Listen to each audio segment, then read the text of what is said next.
Su'ilan Nabi SAW dalam hadis yang lain riwayat Ahmad dan Tabarani, ditanyakan kepada Nabi SAW, ayyul kasbi afdal, pendapatan apa yang paling baik? Qala amalur rajul biyadi wa kullu bay'in mabrur. Pekerjaan seseorang dengan tangannya, bekerja keras dan berusaha menekuni pekerjaannya, dan juga transaksi yang didapatkan untuk mendapatkan keberkahan. Yang keempat, memenuhi kebutuhan dan memuliakan diri dan juga keluarga.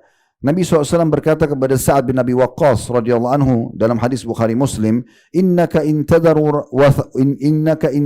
warathataka agniya khairun laka min an tadarahum 'alatan yatakaffafuna an-nas.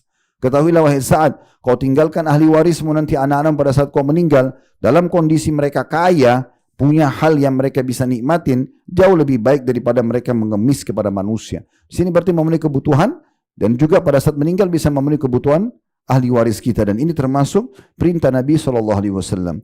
Begitu juga seseorang pada saat dia penuhi kebutuhannya dan keluarganya, ini adalah perintah kewajiban terutama kita laki-laki.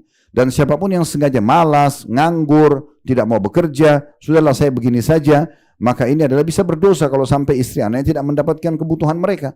Sebagaimana sabda Nabi SAW dalam riwayat Imam Ahmad, kafa bil mar'i ithman an yudayya man yaqutuh.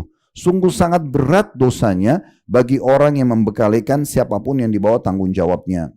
Begitu juga Qais bin Asim rahimahullah memberikan wasiat kepada anak-anaknya pada saat ingin wafat atau pada saat akan wafat. Faqala alaikum bil mali wastina'ah. Kalian harus bekerja keras mencari harta itu dan merawatnya dan mengurusnya dengan baik, dengan profesional. Fa'innahu mambahatun karim, karena pendapatan itu adalah sumber yang baik. Wa yustagna bihi 'anil la'im, dan menyelamatkan dari keterhinaan. Wa iyyakum wa 'anil mas'alah fa innahu akhiru kasbar rajul, dan jangan pernah kalian mengemis dan jadikan kalau itu pun harus ada adalah pendapatan terakhirmu. Betul-betul sudah tidak ada pekerjaan, di PHK, susah cari pekerjaan, kalau tidak makan, tidak minta maka akan mati kelaparan, baru di saat itu boleh membuka pintu minta. Nabi SAW memerintahkan kita agar berlindung dari kemiskinan, ya, juga sifat-sifat yang mirip seperti ini, kekurangan, misalnya keterhinaan. Beliau mengatakan ta'awwadu billahi minal faqri wal qillati wadzillah. Selalulah berlindung kepada Allah dari kemiskinan dan kekurangan serta keterhinaan. Umar bin Khattab berkata radhiyallahu anhu, ta'allamul mihna fa innahu yushiku an yahtaja ahadukum ila mihnati.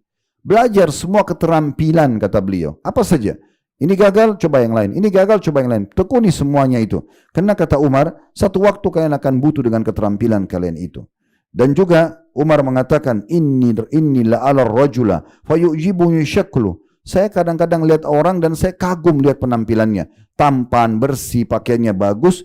Fa'idha sa'altu anhu faqila la amala lahu saqata min aini. Tapi pada saat saya tanya, apa kerjanya, apa sumber pendapatannya, dikatakan tidak ada pekerjaan, maksudnya pengangguran, maka jatuh dari mataku. Maksudnya Umar menganggap orang itu tidak punya nilai. Bahkan kalau kita berusaha mencari rezeki, Allah SWT akan berkahi dan menjadi penyebab bisa masuk ke dalam surga. Asal kita mengikuti syaratnya, sebagaimana hadis Nabi SAW yang sahih diriwayatkan oleh Al-Munir dalam kitab Sahih Targhib Tarhib beliau dan disahihkan oleh Syekh Albani. Kata Nabi SAW, at-tajirus saduqul amin ma'an nabiyina was-siddiqina wasyuhada. Ketahuilah seorang pengusaha yang jujur dan amanah.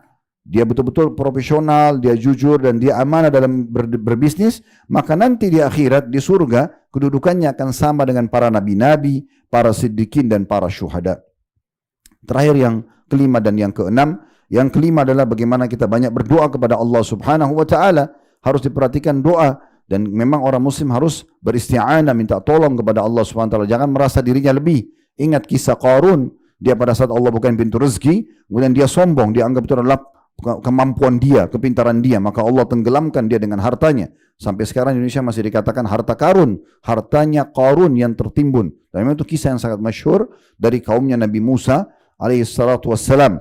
Dari kita memang harus berdoa kepada Allah dan selalu merasa kalaupun kita diberikan ini adalah rezeki dari Allah Subhanahu wa taala. Kita syukuri, kita nikmati dan hilangi semua sifat-sifat sombong. Di antara doa yang sangat masyhur yang biasa kita disuruh baca di zikir pagi dan petang, Allah marzuqni ilman nafi'a. Ya Allah, berikanlah aku selalu ilmu yang bermanfaat, wa rizqan thayyiba, rezeki yang baik, serta juga wa amala mutaqabbala, amal-amal yang diterima. Demikian pula Nabi SAW dalam riwayat An-Nasai mengatakan atau membaca doa, Allahumma inni a'udzubika minal ju' fa innahu bi'sad dhaji'. Ya Allah, aku berlindung kepadamu dari kelaparan. Di sini kesusahan, ya, karena memang dia adalah seburuk-buruk keadaan. Begitu juga hadis yang masyhur. Nabi SAW mengatakan, Allahumma inni a'udzubika minal azzi wal kasali wal jubun wal bukhli wa ghalabati dini wa qahri rijal. Ya Allah, aku berlindung kepadamu, jangan sampai aku ini putus asa, malas, dan juga pengecut serta pelit, dan jangan sampai aku terlilit utang dan juga dikuasai oleh orang-orang. Yang terakhir, yang keenam adalah bagaimana kita menguatkan apa yang sudah kita lakukan, mengetahui dan menyadari ada hak orang lain di sana, yaitu bersedekah. Selalu hubungkan dengan sedekah. Kalau Anda mau pendapatan Anda berkah, maka bersedekah. Ingatlah hadis Bukhari di mana Nabi SAW mengatakan ada orang sebelum kalian, dia mendengarkan suara di awan, kemudian dia pun terdengar suara itu mengatakan, tuangkanlah air di kebunnya fulan. Maka dia pun pergi dan mengikuti awan tersebut. Ternyata air itu turun di kebun orang yang disebutkan namanya di awan. Lalu dia temui pemilik kebun, lalu dia mengatakan, apa yang kamu lakukan dengan kebunmu? Maksudnya kenapa kok cuman kamu yang dapat hujan? Maka dia mengatakan, karena aku membagi pendapatan kebunku menjadi 3. Sepertiganya, jadi pendapatan sepertiga, itu aku sedekahkan. Dan yang kedua sepertiga lagi, aku gunakan untuk kebutuhan diriku dan keluargaku. Sepertiga lagi, aku jadikan sebagai tambahan modal. Dan kita tahu firman Allah SWT dalam surah Saba, surah nomor 34, ayat 39, potongan ayat, وَمَا أَنْفَقْتُمْ مِنْ شَيْءٍ فَهُوَ يُخْلِفُ. Apapun yang kalian sedekahkan, infakkan, maka Allah akan ganti. Jangan pernah khawatir dengan berbagi dengan orang lain, justru itu mendatangkan keberkahan. Kata Ali radhiyallahu anhu, siapa yang dibukakan pintu rezeki oleh Allah, maka dia harus melanjutkan hubungan kekerabatan. Jangan setelah kaya kita lupa dengan kerabat kita. Kedua orang tua ataupun siapa yang punya hubungan kerabatan, lanjut hubungan dengan mereka.